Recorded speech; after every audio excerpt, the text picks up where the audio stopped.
Halo, selamat malam semua. Hari ini kita ketemu lagi di Instagram Live. Salam sejahtera buat kita semua. Kita akan bahas malam ini mengenai kesulitan tidur pada anak. Oke. Nah, thank you buat yang udah pada join. Mudah-mudahan malam ini yang pada join bisa mendapatkan banyak ilmu tentang kesulitan tidur pada anak. Bukannya malah IG Live ini buat pengantar tidur ya. Jadi mudah-mudahan bisa banyak dicerahkan. Oke, jadi kesulitan tidur pada anak ini kelihatannya sepele banget ya. Banyak orang yang antara antara ngeluh, antara enggak, antara ngeluh, antara enggak. Anak saya susah tidur, kadang enggak. Tapi ternyata nih, kenyataannya kesulitan tidur pada anak ini ternyata itu bisa sampai 30%. Keluhannya itu loh. Jadi angka kejadiannya 30% anak. Jadi artinya suatu masalah yang nggak bisa dianggap sepele, ya. Jadi kebayang aja 30%. Jadi kalau ada 10 anak, 3 gangguan tidur. Kesulitan tidur ya. Bisa gangguan tidur, bisa sulit tidur aja. Ya itu 30%. Kalau pada bayi baru lahir tuh, dari umur 6 bulan sampai toddler lah ya, 2-3 tahun, itu ternyata angka kejadiannya bisa sampai 50%. Bayangin tuh, 50%. 50% mah banyak banget. Jadi artinya eh, kalau Anda merasa anak Anda umur 6 bulan, 7 bulan, ini kok buset ya anak saya kok nggak mau tidur-tidur, rewel terus gitu ya. Anda nggak sendirian, karena 50% mengalami hal itu. Kalau yang anak-anak preschool yang TK gitu ya, itu 20%. Sebenarnya makin besar makin sedikit ya. Kalau di SD sekitar juga 20%, di remaja rata-rata cuma 11%. Ya. Jadi jangan salah, Anda nggak sendirian karena ternyata banyak banget. Nah, eh, anak-anak saya juga pernah ngalamin, ya semua juga pernah ngalamin lah. Bahkan yang anak saya yang remaja juga, ya sekarang lagi karena baru masuk SMP, terjadi perubahan drastis. Kadang disuruh tidur nggak mau, ya. Sebab-sebabnya sebenarnya kita sudah mulai banyak tahu.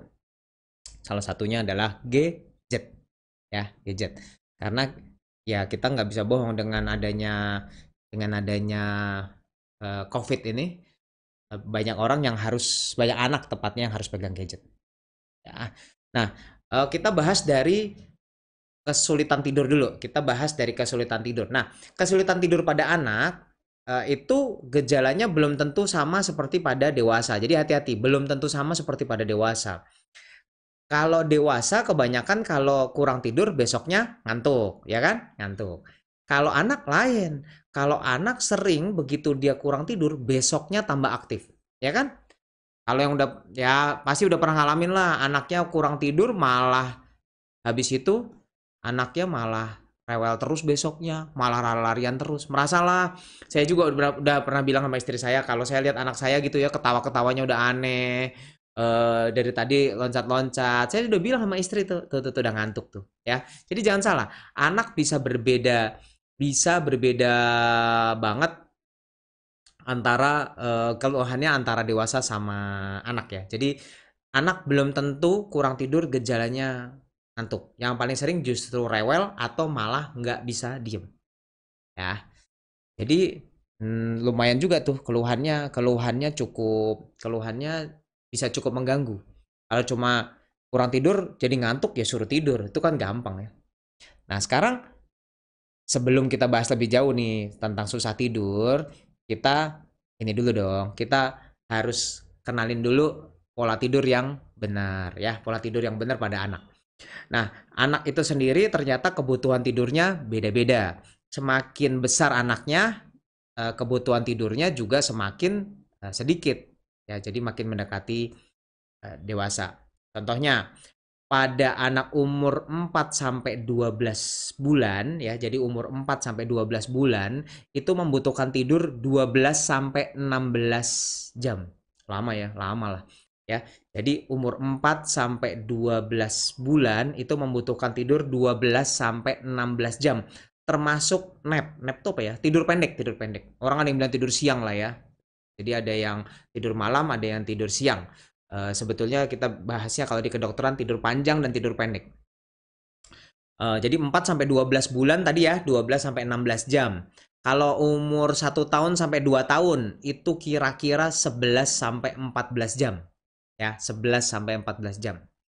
Umur 3 sampai 5 tahun itu 10 sampai 13 jam. Sebenarnya turun sedikit-sedikit sih. Ya kayak tadi kan 4 bulan sampai 1 tahun itu 12 sampai 16. Terus 1 sampai 2 tahun turun 1 jam tuh, 11 sampai 14. Startnya jadi 11. Tadi kan 12 sampai 16, sekarang 11 sampai 14. Umur 3 sampai 5 tahun turun jadi 10 sampai 13. Di usia sekolah turun lagi 1 jam, 9 sampai 12 jam ya.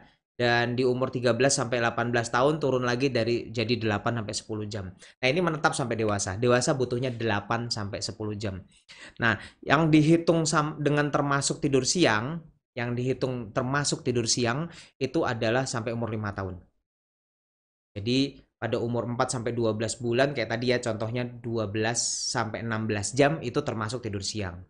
Kalau contoh 3 sampai 5 tahun kan tadi dibilang 10 sampai 13 jam itu termasuk tidur siang. Tapi kalau 6 sampai 12 tahun mestinya kan tadi disebutkan 9 sampai 12 jam. Kalau 9 sampai 12 jam harusnya sih udah nggak ada tidur siang ya karena tidur malam aja kira-kira 9 jam juga udah cukup. Tapi kalau mau tidur siang boleh kan 9 sampai 12 jam. Sama lah kayak kita, tidurnya 8 sampai 10 jam. Tidur malam ya kalau kita tidur jam 10 bangun jam 6 8 jam ya. Boleh nggak tidur siang? Ya boleh aja, kan maksimalnya 10 jam. Ya, jadi itu eh, apa? Kebutuhan tidur normal anak. Nah, tidur sendiri ada dua fase yaitu fase rapid eye movement yang tidur dalam, yang matanya biasanya gerak sedikit-sedikit gini. Dan ada yang namanya non REM. Jadi bukan rapid eye movement. Jadi rapid eye movement dan bukan rapid eye movement. Bukan rapid eye movement dibagi 3. Stadium 1 tuh yang ngantuk-ngantuk.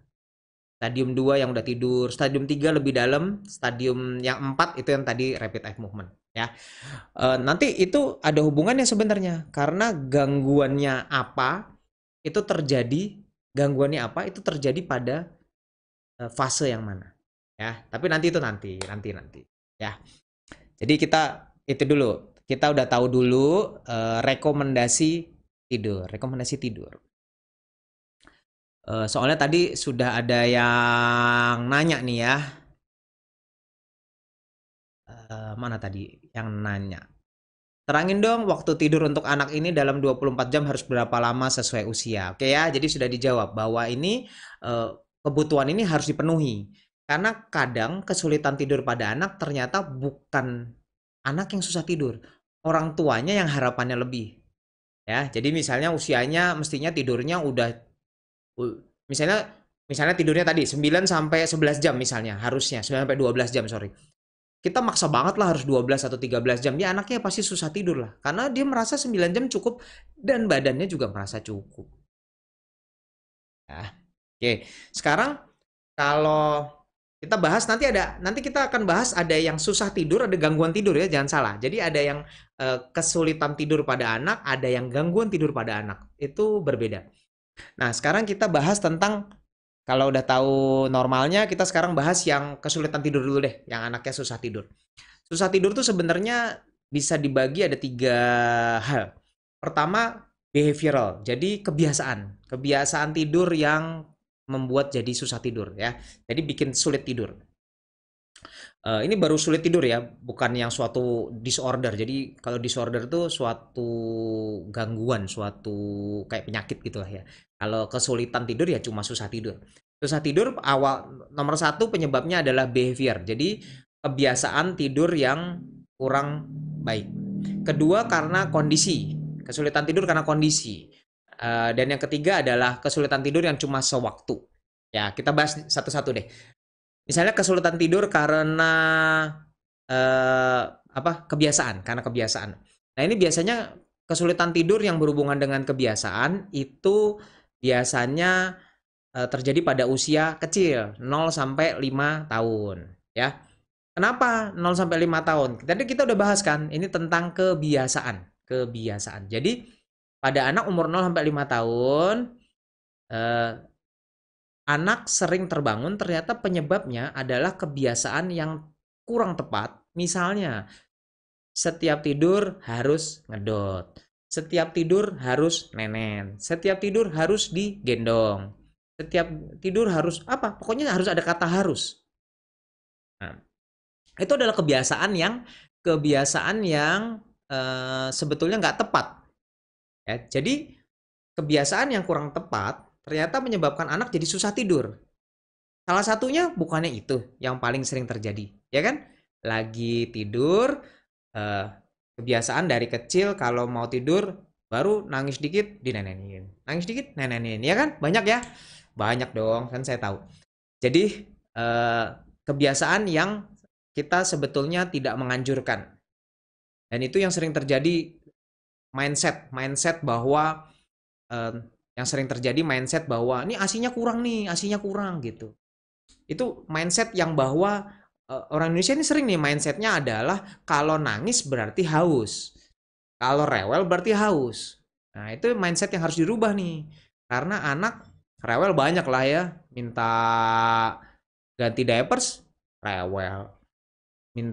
Lah orang dia cuma bisa rewel. Kalau udah bisa minta baca buku, mungkin dia minta baca buku kali ya. Tapi pada dasarnya karena dia cuma bisa nangis, nah segala hal dia akan nangis pada bayi. Dan itu yang sering disalahartikan oleh orang tua sebagai haus. Nah, itu justru kebiasaan yang salah satu kebiasaan yang mengganggu nantinya akan menjadi kesulitan tidur pada anak. Ya. Nah, terus gimana dong caranya supaya nggak begitu? Nah, salah satu caranya adalah sejak usia dini dari umur 3 bulan kalau bisa, itu anak tidak dibiasakan nyusu atau apapun juga ya, mau gendong atau mau apa sampai tidur nyenyak. Ya. Jadi kita mulai hilangkan nih kebiasaan itu.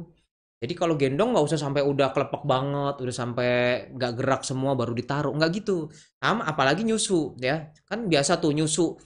Dia nyusu sambil tidur itu aja udah bahaya banget. Kalau keselak gimana? Ya, jadi nggak boleh tuh sebenarnya nyusu sambil tidur. Nyusu ya bangun. Kalau udah selesai lepas baru tidur. Kalau udah ngantuk-ngantuk gimana? Lepas. Karena tadi kan yang kita bahas. Jadi kita menghilangkan kebiasaan bahwa dia nyusu sampai tidur. Nyusu sampai tidur. Itu kita hilangin kebiasaan itu. Supaya nanti di usia besar nggak kesulitan. Nanti kan mamanya sendiri sama papanya yang kesulitan.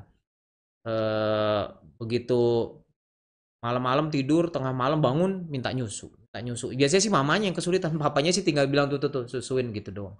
Ya. Tapi itu nggak tepat ya. Jadi dari awal sejak dini kita biasain, kita jangan biasakan melakukan sesuatu sampai anak tidur nyenyak ya. Jadi bisa dari umur 3 bulan gitu, nyusuin, udah ngantuk-ngantuk, selesai, taruh ya. Nggak usah tidur banget. Gendong juga sama ya. Terus kemudian eh tadi kan masalah kebiasaan ya. Kita lagi bahas tentang kesulitan tidur yang karena satu tadi karena kebiasaan, karena kebiasaan. Nah, jadi kebiasaan membuat suatu setting, kebiasaan membuat satu setting yang akhirnya kita akan kesulitan sendiri. Itu tadi satu. Kedua adalah kebiasaan orang tua yang tidak membatasi atau tidak memberikan setting. Tadi kan orang tuanya memberikan setting yang berlebihan ya kan. Jadi harus nyusu sampai tidur. Tuh memberikan setting yang berlebihan. Ini justru yang kedua adalah kebiasaan di mana orang tua nggak bisa memberikan setting. Misalnya, anaknya sampai malam boleh main gadget, ya.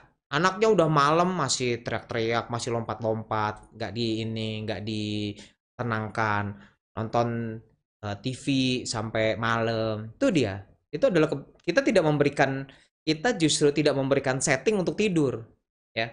Jadi jangan, harus diberikan setting untuk tidur. Nah, yang ketiga kebiasaan. Kan tadi kita ngomong kebiasaan. Yang ketiga adalah kebiasaan menentukan waktu tidur yang berlebihan. Ya, jadi kita orang tua kadang-kadang selalu asumsinya selalu nih anak kurang tidur, nih anak kurang tidur. Padahal mungkin udah tidurnya udah cukup.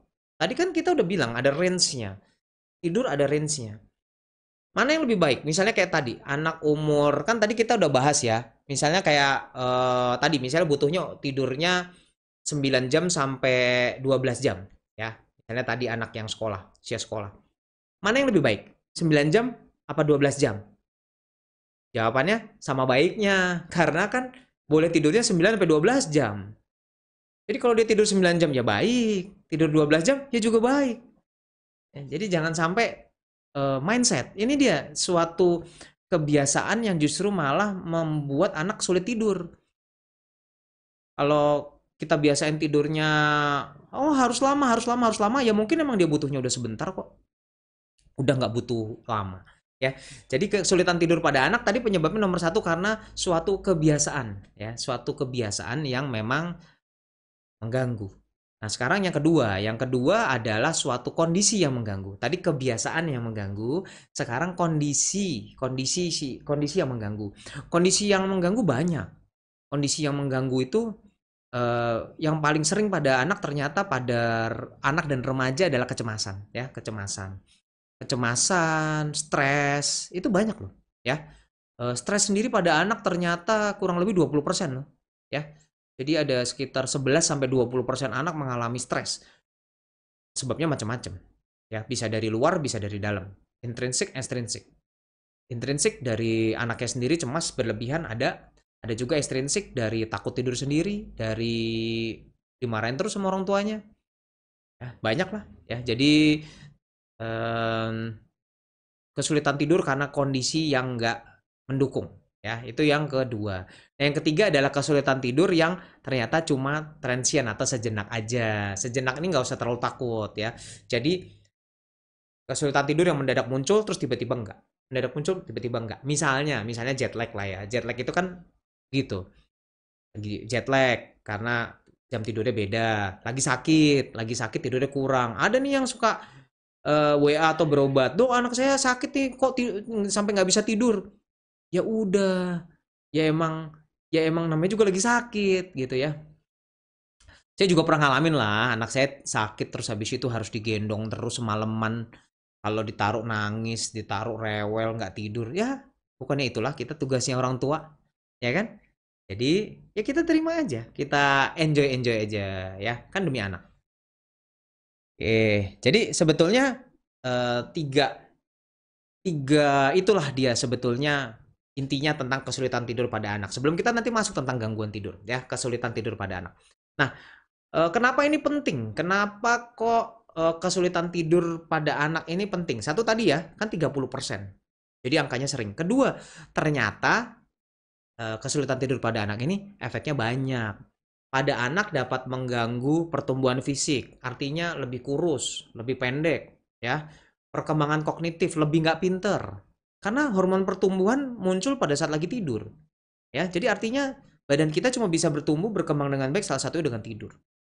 Gangguan emosi, gangguan sosial, jadi apa ya? Bisa antisosial, bisa menyendiri gitu karena kurang tidur. Nah, ini berlaku bolak-balik. Jadi anak yang dengan gangguan tidur bisa tadi ya ngalamin pertumbuhan fisik yang terganggu, gangguan kognitif, gangguan emosi, gangguan sosial, tapi juga berlaku bolak-balik. Ternyata anak yang punya masalah sosial, anak yang masalah perkembangan sarafnya terganggu, ada masalah perilaku, ternyata juga bisa bikin gangguan tidur ya. Jadi itu kayak lingkaran setan gitu. Karena dia kurang tidur bisa jadi perilakunya terganggu. Jangan salah, begitu perilakunya terganggu, emosi terus lama-lama bisa membuat jadi susah tidur. Jadi diputer aja terus. Ya. Jadi itu kenapa dia penting? Karena bisa sangat mengganggu sampai membuat kognitif pun terganggu. Iyalah, kurang tidur pelajarannya jadi jelek. Terus kemudian kita akan bahas tentang gangguan tidur, tapi kita lihat dulu yuk pertanyaan. Karena udah ada beberapa pertanyaan. Coba kita lihat. Jadi tentang gangguan tidur ini kita nggak bisa anggap sepele karena bisa beneran mengganggu. Apa dampaknya? Nih ya pertanyaan. Dok, apa dampaknya kalau anak 17 bulan tidur malamnya hanya 9 jam, tapi tidur siangnya bisa sampai 4 jam?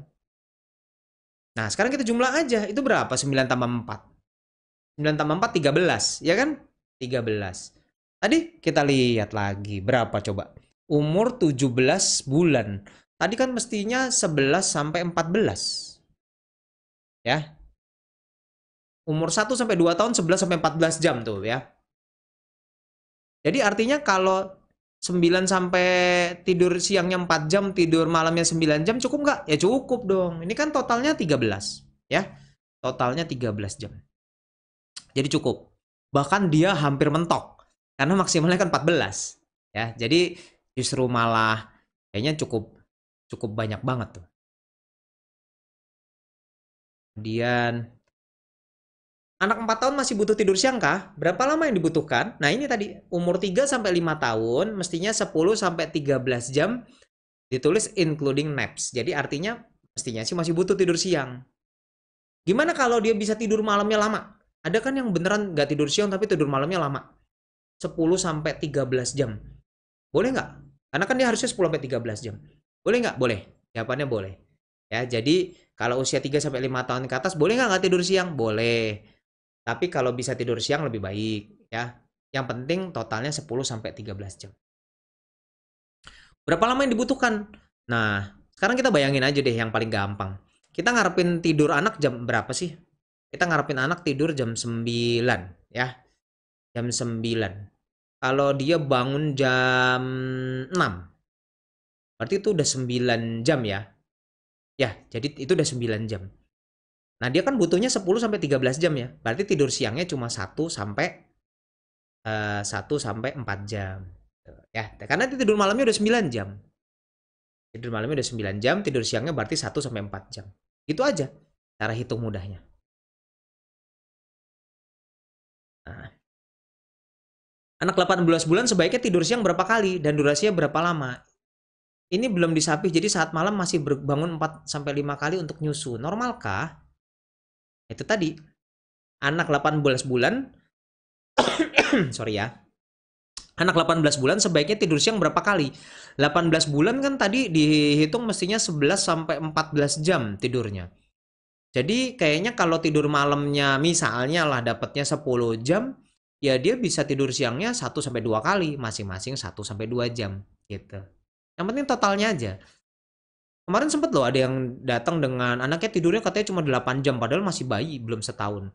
Tapi saya tanya, ini 8 jam ini maksudnya tidur beneran apa yang cuma tidur sebentar kebangun dihitung. Ternyata yang tidur lama doang. Enggak, yang tidur sebentar juga dihitung ya. Yang cuma tidur-tidur ayam, mau tidur apalah gitu sebutannya. Itu juga dihitung. Tapi ya kasihan juga sih kalau dikit tidur, dikit bangun gitu ya. Anak saya 7 tahun nggak tidur siang sama sekali. Normal nggak? Normal ya. Jadi boleh. Tapi memang ada penelitian yang bilang katanya tidur siang itu sebenarnya bikin lebih pinter ya. Nggak tahu juga. Karena saya adalah salah satu keluarga yang dibesarkan dari mindset harus tidur siang. Ya, jadi saya sampai udah jadi dokter aja tidur siang loh. Dan bapak saya kalau nggak tahu ini lagi denger nggak ya, dia aja masih tidur siang loh. Ya, ya nggak tahu. Tapi saya juga tetap membiasakan kalau saya lihat lah anak saya, kayak kalau dia memang malamnya tidurnya cukup gitu. Saya kan anak saya kan udah umur 9 tahun ya yang nomor 2. Biasanya saya lihat dulu. Kadang tidur siang, kadang enggak. Kalau yang 5 tahun saya masih biasain tidur siang sih. Kalau yang 9 tahun kadang tidur, kadang enggak. Kalau yang 12 tahun ya udahlah terserah dia lah. Mau tidur boleh, mau enggak boleh. Nah, yang penting saya pantau jumlah ininya ya, jumlah tidurnya. Anak 1 tahun dengan spasme infantil butuh melatonin. Waduh, ini nanti ya tentang melatonin saya akan bahas nanti belakangan. Oke. Kalau anak kebangun pas tidur malam boleh dikasih susu nggak ya? Waduh, ini dia tadi nih yang pertanyaan yang kita udah bahas ya. Jadi pertanyaannya gimana anak kalau udah gimana kalau anak kebangun pas tidur malam boleh dikasih susu nggak? Sebetulnya tergantung usianya jawabannya, tergantung usianya. Kalau usianya waktu masih bayi, iyalah, ya. Tapi kalau udah besar kayak tadi tuh ada yang berapa belas bulan masih kebangun 4 sampai 5 kali semalam. Sebetulnya itu suatu hal yang sudah harus hati-hati karena bisa membuat jadi mengganggu, ya. Jadi bisa mengganggu loh. Jadi kalau tidur malam boleh dikasih susu nggak? Kalau jawabannya bayi di bawah setahun menurut saya oke. kalau di atas setahun kita mulai ajarin untuk nggak selalu bangun untuk minta susu. Gimana caranya supaya bangun nggak minta susu? Ya tadi tuh ya, mulai kita biasain nggak nyusu sampai tidur. Ya, jangan dong nyusu sampai tidur. Nyusu sampai ngantuk, selesai, baru tidur. Jangan nyusu sampai merem, udah pules baru taruh. Begitu pula gendong. Jangan digendong sampai pules baru taruh. By the way, dulu saya juga belajarnya gitu loh. Jadi digendong sampai pules baru taruh. Dulu saya pikir begitu. Tapi ternyata itu membuat apa ya? Ya sebenarnya istilahnya kayak jebakan Batman buat sendiri. Kenapa? Karena habis itu setiap tidur dia minta gendong sama saya. Jadi bisa tuh saya pulang praktek belum tidur tuh anak. Sini bangun cuma minta gendong. Nah, gendong. Saya pikir waktu itu gendong, saya mau ganti deh bacain cerita. Jadi gendong sambil bacain cerita. Besok-besoknya malah minta gendong sampai minta gendong sambil bacain cerita sampai tidur. Wah, itu lebih masalah lagi tuh. Ya, udah gendong, pegel lagi mulutnya. Jadi intinya sebetulnya biasakan jangan sampai udah keburu tidur baru ditaruh ya. Nah, eh oke, sekarang kan banyak ya yang pertanyaannya kalau yang udah kebangun tidur segala macam gimana nih? Em, ada nggak cara cara membantunya? Cara membantunya. Nah, kayak tadi, kalau ini ada pertanyaan lagi. Kalau usia 9 bulan sering banget bangun malam. Faktor apa saja penyebabnya? Kalau 9 bulan bangun malam masih oke lah ya. Ya makanya memang usianya masih adaptasi. Di setahun udah mulai harus diatur. 6 bulan sampai 9 6 bulan sampai 1 tahun adaptasi, setahun udah mulai diatur. Nah, kalau masih kebangun terus tiap malam gimana? Pastiin dulu berat badannya naik atau enggak. Ya kan? Takutnya kelaparan. Kalau ternyata enggak, beratnya naiknya malah gemuk banget nih.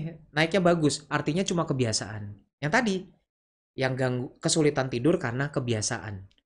Nah, kalau kebiasaan, ayo kita bantu. Biasakan yang baik. Tadi, jangan sampai keburu tidur pules. Nah, kalau yang udah terlanjur, ya kan? Ada dong yang udah terlanjur. Yang udah terlanjur gimana caranya? Oke, kita bisa caranya dengan nomor satu, kita biasakan tidur dengan suatu apa ya, rutinitas yang sama. Ya, nanti rutinitasnya akan kita bahas nanti di akhir. Nomor satu sebaiknya dengan rutinitas yang sama. Jadi artinya dia harusnya rutin, begitu aja terus. Jam tidurnya sama, ya. Jadi bedtime rutin. Jadi harus harus tidurnya jamnya sama, lampunya sama, nggak boleh ada TV gitu ya. Bedtime rutin. Nanti kita akan bahas di belakangan. Kedua, kalau udah ternyata yang kayak tadi tuh, bangun minta susu, bangun minta susu, bangun minta susu. Gimana dong? Nah, ada istilahnya namanya systematic ignoring ya. Jadi kita harus ya harus agak tega untuk nggak selalu menuruti. Ya, tapi itu untuk anak gede loh. Kalau di bawah setahun mah nggak apa-apa. Tapi tadi ya, kalau kalau nyusuin jangan sampai ketiduran pules. Apalagi saya selalu bilang jangan kalau ada yang nanya, dok, saya kalau nyusuin sambil tidur sampai anaknya tidur bareng sama ibunya. Jadi sambil tidur semua. Nah, itu kalau ditanya secara secara pemberian ASI boleh loh. Ya, nggak ada masalah, tapi itu bisa ganggu tidur ya. Jadi tadi kalau udah telanjur atur lagi jamnya, atur lagi jam tidurnya maupun atur lagi jam bangunnya. Saya juga selalu bilang anak yang susah tidur kebanyakan adalah karena jam bangunnya yang nggak diatur. Ya, ada yang suka gitu kan. Tidurnya malam sih, ya udah deh bangunnya siang aja gitu. Apalagi ini nih, apa? Oh ini kan hari libur, bangunnya siang aja. Nah itu banget tuh.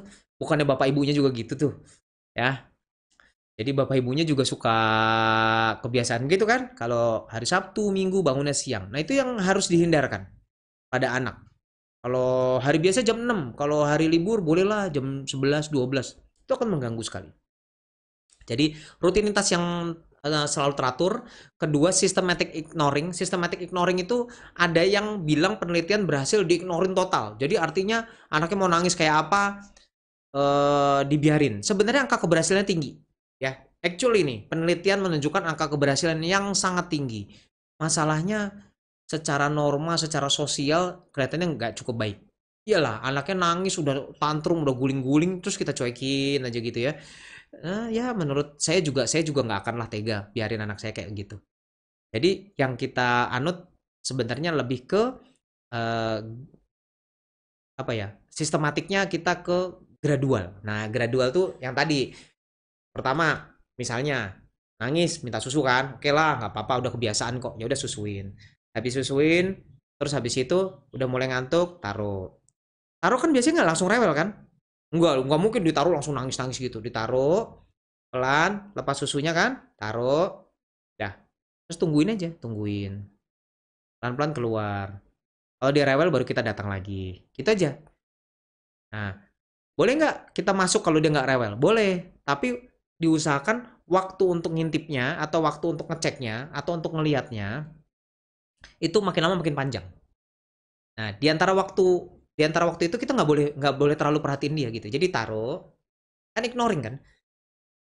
Jadi taruh, habis itu ya udah kita tungguin aja di sampingnya.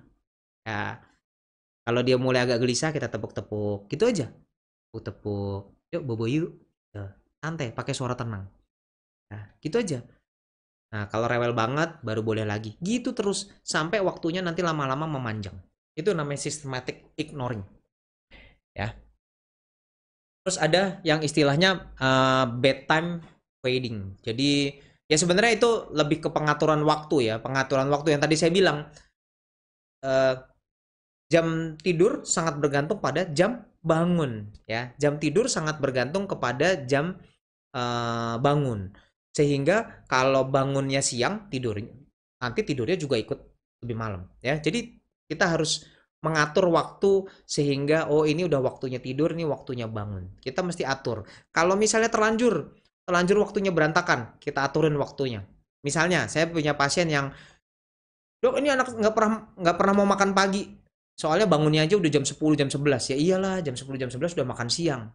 Ya. Nah, gimana caranya? Saya biasanya coba majukan 1 jam 1 jam. Coba dong kalau bangunnya biasa jam 10, besok deh coba rutin bangunin jam 9. Terus saya jam 9. Nanti dia tidurnya agak lebih cepat. Ya udah kalau jam 9 yuk bangun jam 8. Sampai targetnya mau jam berapa? Ya. Terus kemudian strategic napping. Jadi kalau yang udah telanjur terganggu tidurnya, kita juga bisa atur dari tidur siangnya. Nah, inget ya, anak untuk dari tidur ke tidur lagi tuh butuh 4 jam. Jadi makanya pernah ada yang nanya, dok anak saya kalau tidur tuh malam bisa sampai jam 12 malam baru tidur. Tidur siang nggak? Tidur jam berapa? Sekitar jam 4 sampai jam 6 sore. Ya iyalah, kan tadi dibilang, anak waktu tidurnya terdekat kira-kira 4 jam ya. Jadi artinya kalau dia bangun jam 6 sore, paling cepet deh, paling keren aja dia jam 10 malam. Nah, jadi jangan harapin dia tidur lebih cepat dari itu. Terus jangan lupa kita kasih positive reinforcement. Jadi kita kasih pujian kalau udah telanjur, kalau udah bisa tidur sendiri. Oke? Jadi itu salah satu yang kita harus lakukan. Dan ini sebenarnya 30% yang kayak gini kan. Jadi harusnya sudah bisa menjawab sebagian besar pertanyaan. Apakah gender berpengaruh pada durasi tidur pada anak? Enggak. Kalau biasanya anak laki-laki kan lebih aktif dari perempuan. Jadi apakah mempengaruhi perbedaan durasi? Enggak ngaruh. Tapi memang ada range-nya kan tadi ya. Selama range-nya itu terpenuhi sama baiknya. Anak saya 12 tahun tapi setiap malam sulit tidur. Tergantung kata sulit tidurnya. Sulit tidurnya apakah sulit tidurnya cukup nggak jamnya? Jangan-jangan sulit tidurnya tadi karena tadi semua yang behavior tadi. Terus abis itu misalnya tidurnya ternyata udah cukup, orang tuanya merasa nggak cukup. Ini ada yang komen, iya dok anakku kayak kayak gitu ngegel. Nah ini kalau tiap diganjel pakai nenen, ya kan? Jangan dong. Kalau anak sebelum tidur suka pegang siku atau kuping ibunya dulu, normal nggak sih dok? Normal, ya kayak gitu-gitu nggak apa-apa ya. Nah ada yang tepuk-tepuk badannya sendiri segala macam. Nanti ada beberapa yang nggak normal. Oh sebenarnya kesulitan tidur ini masalahnya banyak loh. Jadi saya mungkin agak cepat. Anak saya 13 bulan masih ASI, tidur malamnya masih suka kebangun hampir tiap 2 jam. Nah ini tadi kebiasaan yang sebetulnya kebiasaan yang kadang-kadang terjadi karena kita sendiri, karena perilaku. Ini lagi kan sama, terbiasa dari bayi tiap 2 jam suka dibangunin buat nen. Ya itu. Dan kita kan udah mengingatkan ke orang tua, anak tuh nggak usah harus di ini loh.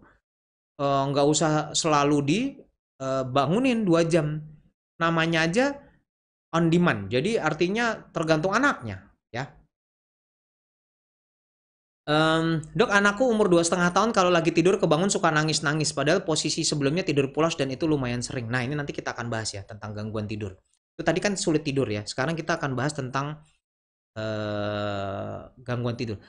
Ini ada komen, tapi kalau misalnya diberhentikan tiba-tiba nyusunya nggak jadi tidur gimana ya dok? Bahkan menangis. Ya nggak tiba-tiba sih, nggak langsung cabut juga. Jadi pas dia udah mulai ngantuk-ngantuk, dilepas, diayun-ayun, taruh ya. Jadi kita menghindari kebiasaan dia nyusu sampai tidur. Eh, Oke, tentang kesulitan tidur, gangguan tidur. Kalau sekarang kita bahas tentang gangguan. Gangguan tidur ini ganggu bener ya. Gangguan tidur ini banyak. Gangguan tidur tuh bisa. Ingat tadi saya udah bahas tentang fase tidur. Fase tidur yang pertama adalah non-REM. Jadi anak baru ngantuk-ngantuk gitu ya, atau baru mulai tidur. Itu gangguan yang paling sering terjadi adalah berjalan saat tidur ya. Ada sleepwalker, jalan sampai tidur sampai keluar tuh. Night terror, tiba-tiba kayak orang bangun terus kayak orang gelisah, bingung, tidur lagi. Ya tadi tuh yang tadi dibilang kan, bangun nangis-nangis. Tadi ada yang bertanya, bangun nangis-nangis. Terus kalau pada saat rapid eye movement, jadi yang pada saat tidur nyenyak banget, itu ada istilah nightmare ya. Jadi tiba-tiba dia mimpi buruk. Jadi gelisah, nangis-nangis juga bisa ya. Terus kemudian gangguan behavior saat tidur. Jadi tiba-tiba eh, pas lagi tidur nyenyak dia gangguan behavior, misalnya jadi brusisem ya, krewat krewat krewat krewat gitu, atau mukul-mukulin kepala, atau ada yang namanya headbanging, jedot-jedotin kepala gitu, ada loh pada saat tidur nyenyak ya, itu gangguan behavior. Tindihan, tindihan, sleep paralysis itu juga biasanya muncul pada saat tidur nyenyak ya, tidur tidur nyenyak banget. Jadi tindihan itu salah satu bisa disebut gangguan tidur. Nanti syaratnya gangguan tidur ada ya, tapi itu salah satu bentuknya. Terus kemudian ada yang gangguannya pada saat transisi. Jadi pada saat tadi kan yang satu pada saat tidur non REM, yang satu pada saat tidur REM. Nah, ada satu lagi yang timbulnya pada saat bergantian, pada saat lagi mau tidur nyenyak atau pada saat mau terbangun. Itu biasanya rhythmic movement disorder. Jadi ada gangguan gerak. Jadi tiba-tiba gerak-gerak sendiri pas mau tidur. Itu kadang bisa mengganggu. Terus kemudian ada sleep talking, ngelindur ya, ngelindur. Itu dia. Jadi itu adalah bentuk-bentuk gangguan yang bisa muncul.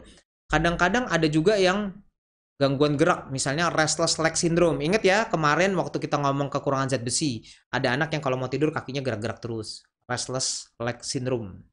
Ya, itu anak yang kekurangan zat besi. Nah, kalau seorang anak ngalamin masalah tidur, terlepas dari yang tadi ya, tadi kan sulit tidur. Ini yang udah masalah banget, masalah banget. Nah, sebenarnya kapan dikatakan suatu gangguan tidur? Nah, itu dulu ya. Jadi kita mau bilang tadi kan baru sulit tidur. Sekarang kapan dikatakan ini gangguan tidur? Gangguan tidur harus terjadi lebih dari 3 kali seminggu. Ingat, harus lebih dari 3 kali seminggu. Satu. Kedua, harus lebih dari 3 bulan. Jadi kata-katanya tiga terus nih ya. Harus lebih dari 3 kali seminggu, harus lebih dari 3 bulan, dan yang ketiga adalah harus mengganggu. Jadi intinya harus mengganggu. Anaknya terganggu, misalnya beratnya jadi terganggu, atau orang tuanya juga terganggu, atau caregiver apa ya, pengasuhnya terganggu gitu. Jadi harus ada yang terganggu nih. Kalau anaknya biasa-biasa aja, nggak tidur segala macam, tapi juga biasa aja, beratnya bagus, katanya kurang tidur, tapi beratnya bagus. Orang tuanya juga nggak ngaruh, orang tuanya malah tidur duluan tuh. Nah itu nggak ganggu, namanya bukan gangguan, kan nggak ganggu, ya. Jadi kata mengganggu ada syaratnya. Nah kalau dia sudah beneran mengganggu, dianggap gangguan, kira-kira mengganggu, baru kita akan evaluasi. Yang dievaluasi itu sebetulnya kita harus evaluasi. Yang terganggu apanya? Mulai tidurnya, saat tidurnya, atau jadi gini, bisa bedtime problems. Jadi dia yang terganggu waktu waktu mau tidurnya, terus kemudian atau lagi tidurnya. Terus kita suka bilang gangguan yang kedua adalah excessive daytime sleepiness. Jadi istilahnya ngantuk. Nah, ngantuk terus pada saat lagi nggak tidur. Jadi kita gangguan tidur nih ada pertama adalah gangguan pas tidurnya. Kedua adalah ngantuk terus pada saat bukan waktu jamnya tidur. Ketiga adalah terbangun pada waktu malam. Keempat, adanya suatu gerakan atau regularity. Jadi ada suatu perilaku yang berulang-ulang setiap malam, ya. Dan yang kelima adanya gangguan tidur karena sebab lain, misalnya gangguan pernapasan. Ya, jadi sebetulnya ada gangguan tidur ada 5 hal yang ditanya. Jadi, tapi hampir semuanya sebenarnya kalau kita lihat ternyata eh, sebab-sebabnya kebanyakan karena perilaku loh, karena perilaku. Misalnya kita lihat pada kesulitan tidur, anak yang sulit tidur, ini yang udah gangguan tidur ya. Tadi kan yang sulit tidur doang. Ini yang gangguan tidur. Bahkan yang gangguan tidur, ternyata penyebab nomor satunya tetap masalah perilaku. Ya, misalnya aktivitas sebelum tidur, main gadget di atas jam 9 malam. Ternyata main gadget di atas jam 9 malam itu akan menyebabkan sulit tidur. Anak kurang 5 tahun makin banyak main gadget, makin susah tidur. Tuh ya. Jadi diingat-ingat nih, main gadget harus kurangi. Terlalu banyak aktivitas sedentary, ini kata-kata yang baru. Jadi aktivitas sedentary itu sebetulnya aktivitas yang nggak gerak. Nah, jadi cuma nonton TV, makan kue gitu doang ya, cuma duduk aja diem, nggak olahraga, nggak apa, ternyata membuat susah tidur. Jadi lihat, kesulitan memulai tidur dan anak yang sering terbangun malam ternyata kebanyakan karena gangguan perilaku ya. Jadi aktivitas sebelum tidurnya nggak tepat, main gadget sampai terlalu malam, keseringan main gadget pada siang, dan atau malah kurang gerak pada waktu sehari-hari. Terus kemudian ada lagi yang mengganggu peralatan aktif di kamar. Misalnya ada TV, ada gadget, ada apa ya, ada bola kali, ada apa aja pokoknya ditaruh di kamar. Ya, itu ganggu tidur ternyata. Terus kemudian kehadiran orang tua saat anak tidur. Loh, kok kehadiran orang tua saat anak tidur malah ganggu? Itu tadi yang kayak tadi, maksudnya tiap tiap kebangun nyusu, tiap kebangun nyusu. Itu yang ditakutkan. Kalau tidur sambil ditemenin sih nggak apa-apa ya. Ada kakak atau adik di kamar yang sama itu juga bisa ganggu. Dan terakhir ada perhatian berlebihan. Termasuk perhatian saat bangun tidur ya tadi. Pas bangun tiba-tiba disusuin lah, digendong lah, perhatiannya terlalu berlebihan. Ya, itu ternyata juga ganggu.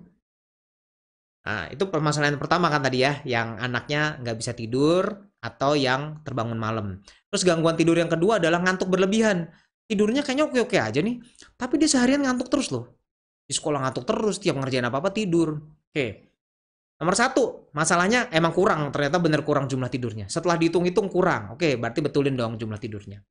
Kedua, delayed sleep wake phase disorder. Jadi gini, jadi ternyata fase bangun dan tidurnya yang kegeser. Yang kayak tadi saya bilang, tidurnya jam 11 malam, bangunnya jam 11 siang. Ya, itu yang mesti kita betulin. Dan yang ketiga ada yang aneh nih, namanya narkolepsi. Jadi kalau mau tahu narkolepsi adalah aneh nih. Anak tiba-tiba lagi main gitu ya, lagi apa ya. Jadi dia tiba-tiba ngantuk parah banget. Ini yang mesti dibawa sebetulnya, narkolepsi. Anak tiba-tiba ngantuk hebat banget pada saat lagi aktivitas. Aneh ya. Jadi jadi misalnya gini, lagi makan gitu, terus tiba-tiba tidur. Saya punya kok pasien yang gitu. Jadi cuma bilang, mah, lagi ngobrol nih, tiba-tiba mah, kok aku ngantuk banget ya. Oh, udah tidur gitu doang. Dibangunin lagi nggak bisa. Ya itu namanya narkolepsi. Tidur waktu makan, waktu percakapan, waktu acara olahraga. Nah itu mesti dibawa. Pasti ada sesuatu. Biasanya sering ditandai dengan katapleksi. Jadi tiba-tiba lemes tiba-tiba. Jadi tangannya nggak bisa digerakin. Dia sebelum ngantuk bilang, oh, ini tanganku nggak bisa digerakin ya, terus tidur. Ya. Suatu hal yang agak aneh, tapi itu ada di anak. Uh, itu mengantuk berlebihan saat siang ya. Terus kemudian bisa juga disebabkan oleh gangguan medis yang lain. Jadi kalau tadi kan kita kalau gangguan apa mengantuk berlebihan bisa kurang tidur, jamnya terganggu, ada narkolepsi ya yang tadi ya memang suatu gangguan yang memang tiba-tiba mendadak tidur. Hati-hati, salah satu bentuk kejang juga bisa tiba-tiba tidur. Terus kemudian ada yang tadi restless leg syndrome gitu ya. Jadi gara-gara dia nggak bisa tidur, gerak-gerak terus, akhirnya dia hari-hari biasanya jadi ngantuk terus ya. Itu tadi yang gangguan ngantuk pada saat bangun. Nah, gangguan tidur yang ketiga adalah gangguan gerak pada saat tidur ya. Jadi kan gangguan tidurnya, gangguan mempertahankan tidurnya, jadi kebangun-bangun. Ketiga adalah tadi yang ngantuk pada saat siang, itu gangguan tidur. Nah, yang keempat adalah gangguan gerak atau perilaku saat tidur. Jadi gangguan gerak atau perilaku saat tidur. Nah, ada yang normal, ada yang nggak normal ya. Yang normal yang simple, misalnya sleep starts. Sleep starts tuh lagi baru bangun tidur terus tiba-tiba gerak. Itu normal. ya. Jadi nggak usah takut. Limb jerk.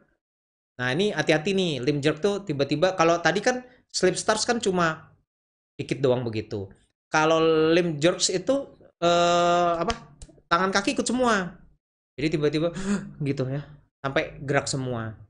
Atau tangannya gerak satu, ya. Itu juga masih bisa dibilang normal. Terus ada yang benign sleep myoclonus. Ini biasanya pada anak umur 6 bulan nih, di bawah 6 bulan. Jadi lagi tidur, tangannya gerak-gerak. Ini adalah salah satu gangguan, bukan gangguan sih, salah satu keadaan yang paling sering dibawa periksa karena disangka epilepsi. Ya, jadi lagi tidur anaknya kayak kejang, gitu terus. Tapi tetap tidur. Kuncinya, kuncinya kalau punya anak di bawah umur 6 bulan kayak begitu, biasanya anaknya tetap tidur. Jadi bedainnya sama epilepsi yang berat, kalau dia tetap tidur biasanya oke lah. Kalau dia gerak terus kebangun, ya itu biasanya sih epilepsi beneran. Ya, ada gerakan periodik. Tadi kan gerak yang tunggal, biasanya normal. Nah, ini yang hati-hati. Biasanya gerakan yang belum tentu normal, gerakan yang lebih periodik. Jadi misalnya tadi restless leg syndrome, kakinya gerak-gerak, kan kakinya periodik begini nih, kakinya gitu-gitu tuh.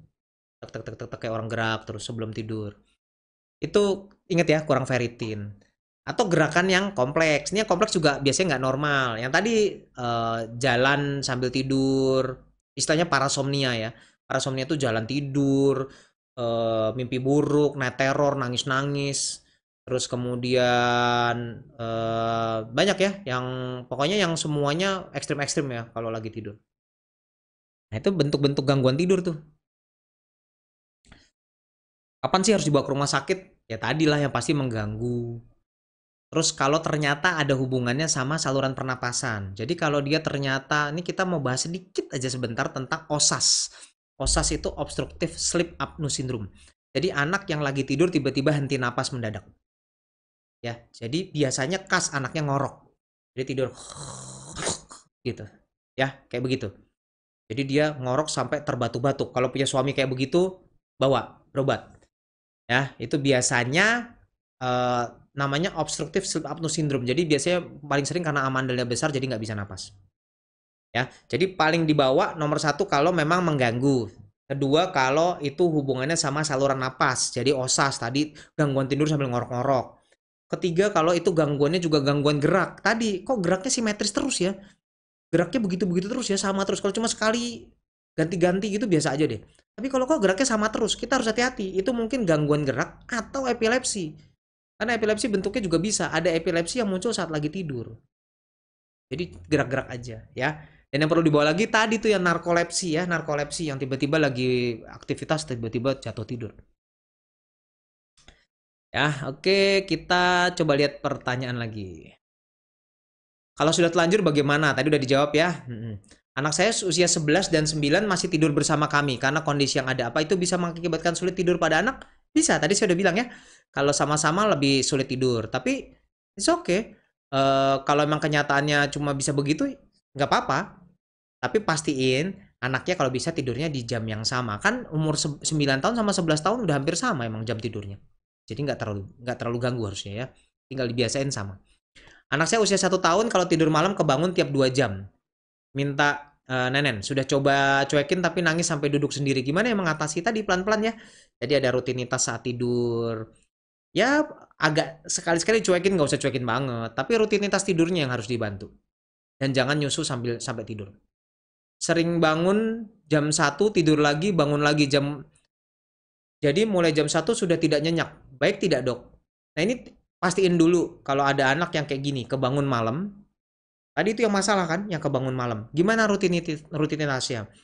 Udah bener belum? Anaknya udah tidurnya cukup nggak? Tidur siangnya kelamaan nggak? Ada hal-hal yang bikin dia kebangun-bangun nggak? Misalnya tadi ngorok, misalnya kayak gitu, ya. Ada gerakan-gerakan yang muncul nggak? Itu yang harus dilihat. Anak saya kalau tidur siang walaupun setengah jam malamnya jadi susah tidur. Anak saya 7 tahun. Jadi saya menghindari dia tidur siang. Ya karena memang tadi kan udah dikatakan bahwa di atas 5 tahun kemungkinan memang belum tentu butuh. Kalaupun tidurnya bagus, nggak tidur ya juga bagus. Tidur giginya suka gemletuk, itu dia namanya bruxism.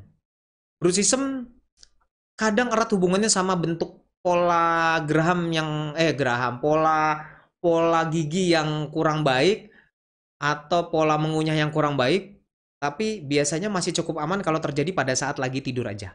Kalau lagi bangun juga gitu, itu biasanya keterlambatan perkembangan. Ada hubungannya nggak golongan darah sama kebiasaan tidur? Nggak ada hubungannya. Anak saya 5 tahun tidur siang bisa 3 jam. Jika tidak dibangunkan tidur malam bisa 9 sampai 10 jam. Itu mah lama banget ya. Tapi ya kalau total-total masih cukup kok. Kan 9 tambah 3 baru 12. Ya masih cukup lah. Memang masih cocok. Ya.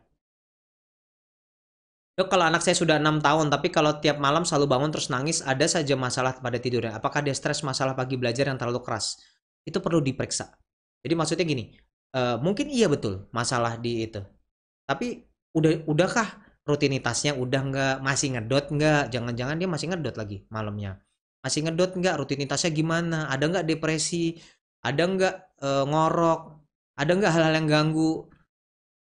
Ya, kira-kira sampai usia berapa anak bangun tengah malam minta susu? Malah mestinya sih di setahun udah enggak ya, mestinya. Anak saya 4 bulan, kalau kata ortu tiap 2 jam anak disusuin, udah enggak. Jadi anak umur 3 bulan ke atas sebenarnya, malah umur 2 minggu ke atas sih sebetulnya udah bisa kok, namanya on demand. Jadi kalau anaknya bangun aja disusuin. Jam bangun anak harus dibangunkan atau biarkan dia bangun sendiri? Kalau kita mau pola tidur yang baik, ya kita harus atur baik pola tidur maupun pola bangun. Jadi bangunnya harus dibangunkan, tapi ada tapinya. Ya hitung dulu cukup nggak ya gitu. Tapi kalau dia udah kelamaan kayaknya udah total, misalnya harusnya tidurnya 11 jam. Ini udah 12 atau 13 jam, ya udah bangunin aja ya. My son says hi, Dokter Herbowo. Hai juga. Dok, anak saya dari umur 1 tahun sampai sekarang umur 20 bulan selalu tidur malam jam 11 dan bangun jam 9 pagi. Ini karena bangunnya kesiangan kalau menurut saya. Ya, kan coba lihat. Tidur jam 11 bangun jam 9. Itu juga udah 10 jam kok. Tinggal nggak tahu tidur siang atau enggak. Kalau dia nggak tidur siang, berarti masalah. Karena cuma 10 jam. Umur setahun loh. Tapi kalau dia lebih dari tadi 12 jam sih nggak apa-apa ya. Kalau anak bangun siang jam 11 terus langsung makan, itu masuk makan pagi apa makan siang? Nah, itu juga saya juga tanya tuh, makan pagi apa siang ya? Ya jangan dong, ayo dong diaturin, makan pagi dong, jam 8, jam 7. Usia 3 tahun jam tidur siang malam yang baik berapa jam? Tadi saya sudah jawab. 4 tahun 3 bulan dari kecil jarang tidur siang. Jumlah jam tidur malam sekitar 8-9. Kalau benar 8 sampai 9 jam, 8 jamnya kurang, 9 jamnya masih boleh walaupun minimal sekali. Ya. Anak 23 bulan, wow ini banyak sekali ya gangguan tidur ya. Apa perbedaan manfaat tidur siang dan tidur malam? Katanya tidur siang bikin pinter, tidur malam bikin besar. Katanya. Tapi penelitian tentang tidur siang bikin pinter emang ya ada kontroversinya lah ya. Tapi kalau tidur malam bikin tumbuh besar betul karena growth hormone. Kalau 13 bulan tidurnya 13-14 jam dalam 1 hari aman nggak dok? Aman dong, itu mah banyak aja. Malah kayaknya kebanyakan dikit deh. Ya, palingan 13 jam mestinya. 14 jam masih boleh sih. Tapi ya banyak aja. Anak saya 2 tahun, kalau tidur suara napasnya kedengeran dan tiba-tiba gerak guling sana guling sini. Nah ini nih ya, kayak narik napas. Ya, hati-hati. Saya mau bahas sedikit lagi tentang OSAS. OSAS pada anak, kan kalau pada dewasa selalu ngorok ya. Pada anak belum tentu ternyata ngorok. Bisa OSAS itu yang tadi ya, yang sleep apnea yang tiba-tiba napasnya berhenti mendadak itu, yang karena misalnya amandel gede. Itu bisa karena misalnya karena amandel gede, ada lendir yang banyak. Nah, itu ternyata bisa bentuknya cuma suara napas gerakan perut yang kayak tersengal-sengal, tiba-tiba terkaget-kaget. Itu bisa loh, ya. Jadi OSAS bentuknya belum tentu selalu ngorok. Bentuknya bisa hanya kayak anak yang gelisah terus tiba-tiba kayak kebangun mendadak gitu ya. Itu OSAS bisa bentuknya seperti itu. Jadi kalau dia katanya tadi bunyi napas kedengeran, terus tiba-tiba dia kebangun guling-guling, eh, kalau tidurnya kurang coba ya dilihat ya, apakah dia amandelnya gede atau enggak. Baiknya anak bisa tidur dengan orang tua ketika usia berapa? Itu sih bebas sih ya. Tapi di kita rata-rata SD baru mulai pada ini ya, baru pada dipisah. Kalau di luar negeri dari kecil. Kalau ngoroknya terus kayak dokter contohkan tadi, tapi nggak tiap hari tetap harus dibawa ke rumah sakit juga kah? Ya sebaiknya sih iya sih, karena kalau sampai keselak-selak artinya sempat kekurangan oksigen. Kalau 4 tahun tidurnya mampet pada saat tidur, susah napas dan mendengkur termasuk gangguan tidur. Yes, betul. Itu harus dicari kenapa dia mampet dan mendengkur. Di bawah 6 bulan nggak apa-apa gerak malam-malam, nggak nangis terus aku kasih nenen lagi langsung diem. Nah ini sih sebenarnya geraknya nggak apa-apa malam-malam di bawah 6 bulan kebangun gerak-gerak. Yang baru gerak dikasih nenen yang saya kurang setuju. 4 tahun kalau malam suka kebangun terus ditanyain kadang nggak tahu minta minum pipis atau kadang gini. Anakku 4 tahun kalau malam suka kebangun nangis terus pas ditanyain kadang nggak tahu minta minum pipis atau kadang bangun nggak jelas aja. Dihitung aja deh jumlahnya jamnya. Kalau ternyata cukup oke lah. Kalau ternyata malah berlebihan ya itu kebanyakan tidur. Nanti ada tipsnya biar nggak kayak begitu ya. Anak di bawah 6 bulan tidurnya suka kagetan masih normal. Anak dengan epilepsi ada hubungannya sama sulit tidur. Betul, epilepsi sering terjadi pada saat lagi tidur dan bahkan ada epilepsi yang cuma muncul saat lagi tidur ya. Jadi memang betul akan menyebabkan kesulitan tidur. 6 tahun badannya kurus, tidur malamnya terganggu, selalu terbangun. Mungkin kelaparan ya. Kalau sleepwalking gimana? Sleepwalking minta maaf harus dikunci kamarnya biar nggak sampai ke jalan besar ya. Oke, karena waktunya udah tinggal dikit banget, saya akan kasih tips terakhir untuk semua orang tua. Ada tips buat anak, ada tips buat remaja. Kita cepat aja. Nomor satu, tetapkan waktu tidur dan waktu tidur rutin. Jadi jamnya harus sama. Kedua, waktu tidur dan bangun harus kira-kira pada waktu yang sama, malah baik pada waktu sekolah maupun pada hari libur. Ingat ya, jadi jam bangun dan jam tidur sama pada waktu sekolah dan libur. Buatlah 1 jam sebelum tidur semuanya harus serba tenang. Jadi artinya jangan 1 jam sebelum tidur masih lompat-lompatan. 1 jam sebelum tidur udah santai. Baca buku cerita, ya bisa berdoa bareng. Oke? Terus kemudian jangan menyuruh anak Anda tidur dalam keadaan lapar. Jadi jangan tadi yang kurus kok bangun-bangun mungkin lapar, ya. Boleh nggak makan? Boleh yang ringan. Kalau makan berat nggak boleh, karena makan berat bikin nggak bisa tidur. Makan berat harus paling dekat 1 atau 2 jam sebelum tidur. Nggak boleh lebih dekat dari itu. Hindari produk yang mengandung kafein, kopi, teh, coklat, itu nggak boleh sebelum tidur, bikin nggak bisa tidur. Pastikan anak menghabiskan waktu di luar setiap hari, artinya olahraga lah ya. Jaga agar kamar tidur anak Anda tenang dan gelap, jadi lampunya redup lah. Jaga kamar anak tidur pada suhu yang nyaman, nggak terlalu panas, nggak terlalu dingin. Jangan gunakan kamar anak Anda untuk waktu istirahat atau hukuman dan hindari penggunaan media elektronik minimal 1 jam sebelum tidur. Jadi 1 jam sebelum tidur nggak boleh ya main gadget. Kalau anak yang remaja, usahakan tidur pada waktu yang sama. Sama ya kayak tadi ya. Jadi mau lagi libur, mau lagi sekolah sama. Hindari kafein sama juga. Ajarkan berolahraga setiap hari. Jangan biarkan anak Anda bermain game komputer, mengirim pesan, atau mengerjakan pekerjaan rumah di tempat tidur tuh. Ngerjainnya di meja belajar, jangan di tempat tidur. Tempat tidur untuk tidur. Mintalah anak remaja untuk menghindari cahaya terang dari TV 1 jam sebelum tidur. Jadi kalau mau tidur nggak boleh tuh main gadget sama 1 jam. Nonton TV pun nggak boleh terlalu terang. Dorong paparan cahaya alami di pagi hari. Jadi pagi-pagi bangun langsung lihat matahari biar seger. Ya, dan tetapkan batasan. Ingat, batasan. Karena hanya dengan kita menyiapkan setting buat anak, itu membuat anak jadi terbiasa untuk hidup teratur dan nanti dia akan tahu itu yang terbaik buat dia. Kita masih haruslah memantau anak-anak kita, walaupun dia udah remaja. Oke, karena waktunya udah mau habis, tinggal 1 menit lagi. Mudah-mudahan apa yang saya sampaikan hari ini tentang kesulitan tidur ini bisa berguna buat Anda. Bisa Anda dengarkan lagi malam ini sambil nemanin Anda tidur ya. Ingat, jangan sampai tidur duluan. Pastikan anak Anda tidur, baru Anda tidur. Sehingga Anda bisa tahu anak Anda ada gangguan tidur atau enggak ya. Dan itu yang menurut saya paling berat, karena saya juga sering ketiduran duluan. Oke, mudah-mudahan semua ini bisa berguna.